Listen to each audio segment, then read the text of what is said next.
Hello. Last video lecture में हम लोग यहीं पे फिनिश किए थे, हाल्टिंग के बारे में बता रहे थे। अब यहाँ पे जैसे कुछ एग्जांपल दिए गए हैं और उसको चेक करना है कि पर्टिकुलर स्ट्रिंग जो है वैलिड है कि नहीं वैलिड है, जैसे ये सब दिया गया है और उसके लिए ये ट्रांजिशन टेबल भी दे रखा है। तो आप इनिशियल आईडी यही लेके चलोगे क्वेश्चन नंबर ए के लिए। और इनिशियल आईडी क्या होगा, स्टार्ट स्टेट Q1 होगा और उसके बाद जो भी स्ट्रिंग है 011, इधर लेफ़्ट साइड में और इधर लेफ़्ट साइड राइट साइड में ब्लैंक आप लगाते हैं, क्योंकि लेफ़्ट में इधर सेल में कुछ नहीं है, राइट में इधर कुछ नहीं सेल है। और उसके बाद आप जब बहुत सारे मूव परफॉर्म करोगे तो फाइनली जाके आपको ये कन्फिग्रेशन, और चूँकि Q51 होने का मतलब है कि उसके लिए कोई ट्रांजिशन फंक्शन नहीं है। Q51 के लिए यहाँ पे कुछ भी नहीं लिखा गया है, तो इसका मतलब हाल्ट कर जाएगा। और Q5 आपका नॉन फाइनल स्टेट है, इस वजह से वो एक्सेप्ट नहीं होगा और स्ट्रिंग रिजेक्टेड हो जाएगा। और इसको कैसे करेंगे, अब जैसे एक मैं समझा दे रहा हूँ, वैसे इस तरह की चीज़ें समझाई जा चुकी हैं। अब जैसे Q10 में आप देखोगे Q10 का मतलब क्या होगा कि 0 के जगह पे x लिख देगा और स्टेट Q2 हो जाएगा। क्या लिख रहे हैं, x, उसके जगह पे x आ गया और स्टेट हो गया Q2 में रहते हुए। अब डायरेक्शन क्या मूवमेंट का राइट है, तो Q2 में रहते हुए इस 1 को पढ़ेगा। और Q2 1 के लिए रूल ले रखा है YLQ3, तो उस 1 की जगह पे y लिख दोगे और लेफ़्ट में मूव करेगा। तो लेफ़्ट में मूव करने का मतलब एक तो Q3 स्टेट है और y को पढ़ेगा, ठीक है। 1 की जगह y लिख देगा और लेफ़्ट में जाने का मतलब अभी x को पढ़ेगा। तो Q3 स्टेट में अगर x को पढ़ता है तो उसकी जगह पे लिखा हुआ है 0LQ4, सॉरी यक्स आपका यहाँ पे है लिखा है, यक्स को यक्स लिखेगा और राइट में मूव कर जाएगा, लेकिन स्टेट Q5 हो जाएगा। अब Q5 चूँकि राइट में जा रहा है, इस डायरेक्शन जा रहा है और यक्स की जगह यक्स लिख रहा है, तो अब Q5 स्टेट में y को पढ़ेगा। Q5 में अगर y पढ़ रहा है तो उसके लिए रूल लिख रखा है, y को y ही लिखेगा और राइट में जाएगा और स्टेट Q5 रहेगा। तो y को y लिख दिया और राइट में जा रहा है, स्टेट Q5 हो गया, लेकिन पढ़ेगा क्या, ये वाला 1।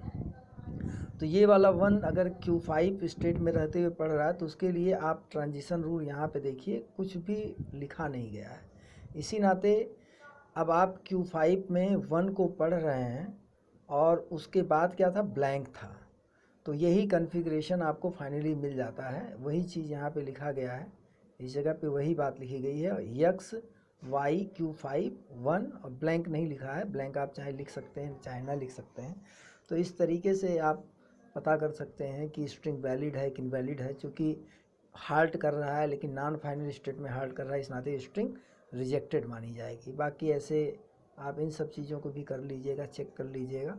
जैसे ये 0011 है तो निश्चित तौर पे ये एक्सेप्टेड होगा अगर ये लैंग्वेज के लिए। देखिए यहाँ पे लिखा है कि Q6 is final state and M also halt, तो इस वजह से वो हाल्ट कर रहा है, क्योंकि यहाँ पे देखिए फाइनली Q6B के लिए कोई भी ट्रांजिशन रूल नहीं लिख रखा है। Q6 स्टेट में तो कोई ट्रांजिशन रूल वैसे भी नहीं लिखा है, चाहे जो सिंबल हो, तो इस नाते वो स्ट्रिंग एक्सेप्टेड मानी जाएगी। अब अगर इसको शुरू करना चाहेंगे तो Q1 0 है, तो Q1 0 का मतलब हो गया कि उस 0 के जगह पे अभी आप थोड़ी देर पहले किए थे x लिख देंगे, तो यहाँ पे x 0 के जगह पे x नज़र आएगा और स्टेट हो गया Q2 में फिर 0 को पढ़ेंगे, तो Q2 में 0 पढ़ने का मतलब है कि उसको 0 ही लिखना है और राइट डायरेक्शन में चले जाना है, तो उस 0 हो गया।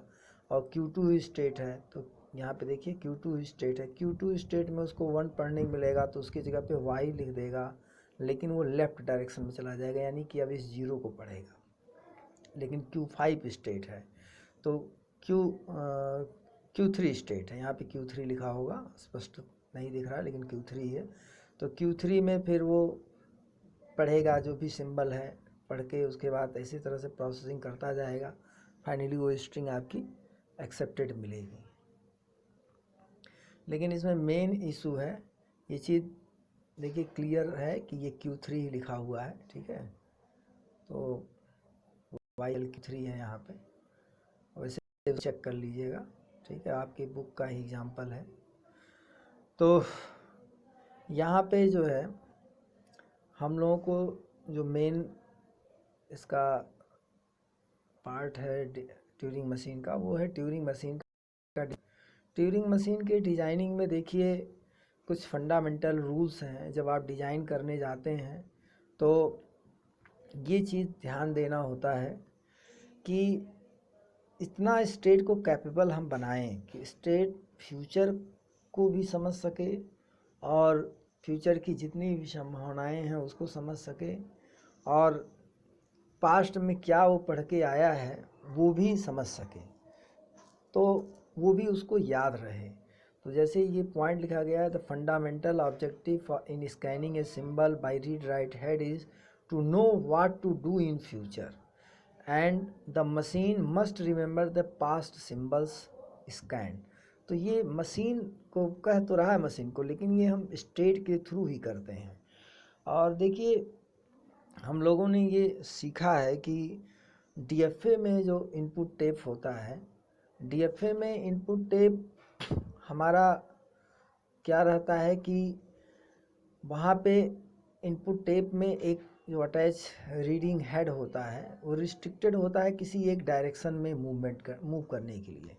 तो अमूमन हम लोग राइट डायरेक्शन ही लेते हैं। तो राइट डायरेक्शन हो या लेफ़्ट डायरेक्शन हो, किसी एक डायरेक्शन में ही मशीन जब एक बार बन गई तो किसी एक ही डायरेक्शन में मूव करता है, उसके बाद उसका डायरेक्शन हम चेंज नहीं कर सकते हैं। और दूसरी बात ये होती है कि वो एक बार अगर राइट मूवमेंट करने वाला आपका मशीन है तो राइट डायरेक्शन में चलता चला जाएगा, लेकिन फिर कभी ज़रूरत पड़े तो वापस वो लेफ़्ट में नहीं आ पाएगा, ये ध्यान रखना है। और हेड के अंदर एक रिस्ट्रिक्शन होता है, केवल रीड कर सकता है, राइट नहीं कर सकता है। राइट नहीं करने का अगर इसमें फीचर नहीं दे रखा है तो इसका मतलब है ये कोई रिकॉर्ड नहीं मेंटेन कर सकता है। हम लोग जैसे कोई भी चीज़ रिकॉर्ड स्टोर करते हैं तो जब तक राइटिंग कैपेबिलिटी नहीं होती है किस मेमोरी के अंदर, तब तक हम उस रिकॉर्ड को मेंटेन नहीं कर सकते हैं। PDA आपने पढ़ा तो PDA में इनपुट टेप का फीचर तो वही है जो आप अभी DFA में पढ़े हैं। यहाँ पे भी रीडिंग हेड होता है और एक ही डायरेक्शन में मूव करता है, लेकिन एडिशनल फीचर जो स्टैक दे देता है उसमें रीड राइट कैपेबिलिटी दोनों रहती है। तो राइटिंग कैपेबिलिटी की वजह से वहाँ पे डेटा हम स्टोर कर सकते हैं, रिकॉर्ड मेंटेन कर सकते हैं for future use to matching some other symbol.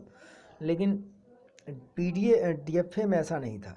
तो DFA में अगर ऐसा नहीं था तो इसी नाते कोई भी ऐसा लैंग्वेज वो नहीं रिकॉग्नाइज कर पाता है जिसमें जैसे 1 to the power n 2 to the power n, मतलब जितने 1 हैं उतने 2 हैं, क्योंकि नंबर ऑफ 1 नंबर ऑफ 2 से मैच करना रहता है। तो ऐसा काम DFA नहीं कर पाता है, PDA कर लेता है। लेकिन PDA के अंदर भी लिमिटेशन है। अगर एक ही रिकॉर्ड को एक से अधिक डेटा से मैच कराना हो तो वो नहीं कर पाता है।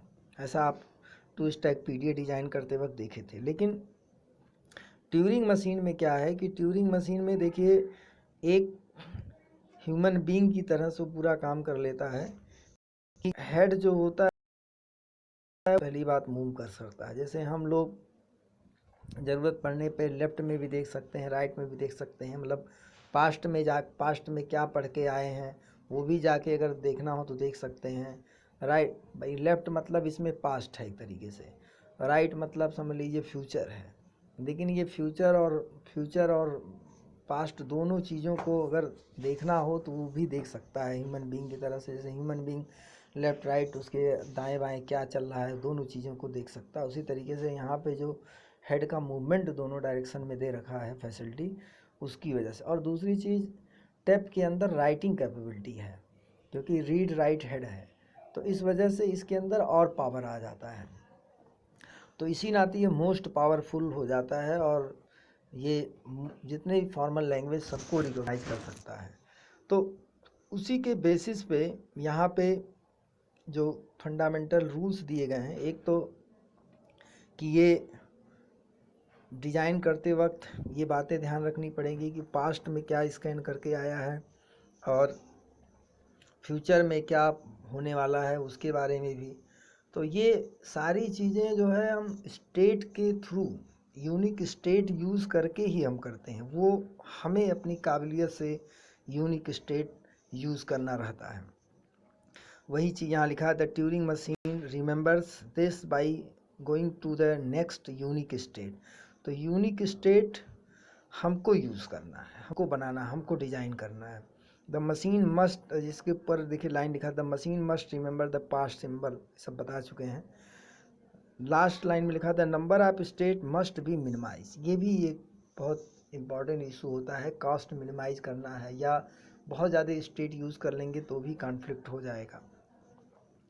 तो यहाँ पे इसी के रिगार्डिंग एक छोटा सा क्वेश्चन यहाँ पे दे रखा है, और उसके डिज़ाइन के बारे में देखिए बनाया है कि बहुत ही सिंपल क्वेश्चन है ये, कि ऐसे एक ट्यूरिंग डिज़ाइन करना है जिसमें नंबर ऑफ वंस इवन हो। अब आप सोचिए कि नंबर ऑफ वंस इवन होने चाहिए। अब सबसे छोटी स्ट्रिंग हो सकती है जिसमें कोई भी करेक्टर ना हो, मतलब अगर W इक्वल टू नल हो, ठीक है। अच्छा, इसमें एक बात और भी, ये लैंग्वेज केवल सिर्फ सिंगल करेक्टर पे बेस्ड ऑन है, ओवर अल्फ़ाबेट सेट 1, ठीक है। 0 इसमें नहीं यूज़ किया गया है, पहली बात, सिर्फ 1 पे ही बेस्ड ऑन है। अब अगर ये स्ट्रिंग है या ये स्ट्रिंग है तो रिकॉग्नाइज हो जाएगा, लेकिन ये स्ट्रिंग है तो, और या ये स्ट्रिंग है या ये स्ट्रिंग है 5 टाइम्स 1 है, तो ये रिकॉग्नाइज नहीं होगा, ये सब रिकॉग्नाइज नहीं होंगे। जिसमें इवन टाइम्स हो, 2 1 हो, 0 नल हो, 4 टाइम 1 हो, सो ऑन, तो ये सब रिकॉग्नाइज हो जाएंगे। तो अब आप देखिए कि अगर मान लीजिए ऐसी स्ट्रिंग मिल जाए या ऐसी स्ट्रिंग मिल जाए, तो हमें प्रोसेस जब ख़त्म हो तो ऐसे स्टेट में हाल्ट कराना है कि जो कि नॉन फाइनल स्टेट हो। हाल्ट तो हमें कराना ही कराना है, लेकिन नॉन फाइनल स्टेट में। और ऐसी स्ट्रिंग को जब प्रोसेस करेंगे तो हमेशा फाइनल स्टेट में हाल्ट कराना है।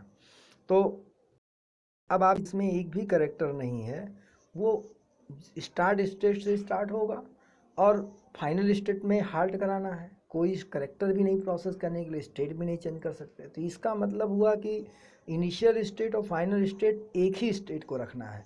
इसी नाते देखिए यहाँ पे टेबल के अंदर इनिशियल स्टेट और फाइनल स्टेट सेम स्टेट है, और अब आपको केवल स्विचिंग देखना है। जब पहला 1 पढ़ें तो नॉन फाइनल पहुंचा दीजिए। इसी नाते देखिए फर्स्ट 1 पढ़ने के बाद Q1 स्टेट में रहते हुए जब 1 पढ़ रहे हैं तो Q2 स्टेट में पहुंचा दे रहे हैं, जो कि नॉन फाइनल स्टेट है। और इसमें तो केवल राइट डायरेक्शन मूवमेंट की ज़रूरत है लेफ़्ट में, क्योंकि मैचिंग कराना नहीं है। तो इस नाते लेफ़्ट में फिर जाके क्या फ्यूचर में हुआ है, क्या पास्ट में हुआ, बहुत इशू नहीं है। केवल पास्ट में क्या हुआ कोई इशू नहीं, फ्यूचर तो हम देख ही रहे हैं आगे। तो सिंगल जब फर्स्ट 1 पढ़ेगा इस नाते Q2 पहुंचा दिया, अगला 1 जब पढ़ेगा तो नेसेसरी है कि Q1 में पहुंच जाए, क्योंकि Q1 ही फाइनल स्टेट है। तो देखिए Q2 स्टेट में रहते हुए जब 1 पढ़ रहा है तो फिर Q1 में पहुंच जा रहा है, फिर थर्ड 1 पढ़ेगा तो Q1 में रहते हुए पढ़ेगा, फिर वो Q2 पहुंच जाएगा। और अगर मान लीजिए आपके स्ट्रिंग में केवल 3 ही करेक्टर हैं तो निश्चित तौर पे उसके बाद ब्लैंक मिलेगा, और ब्लैंक मिलेगा तो इसी नाते ना तो Q1 में रहते हुए ब्लैंक के लिए कोई ट्रांजिशन रूल लिखा गया है, ना तो Q2 में लिखा हुआ है। तो यानी कि जैसे ही करेक्टर ख़त्म होगा हाल्ट हो जाएगा। अब सिंगल डबल 1 है तो उसके बाद ब्लैंक रहेगा, तो यहाँ पे Q1 में रहते हुए पढ़ा तो Q2 पहुँच गया, यानी कि इसको Q2 में रहते हुए पढ़ रहा है।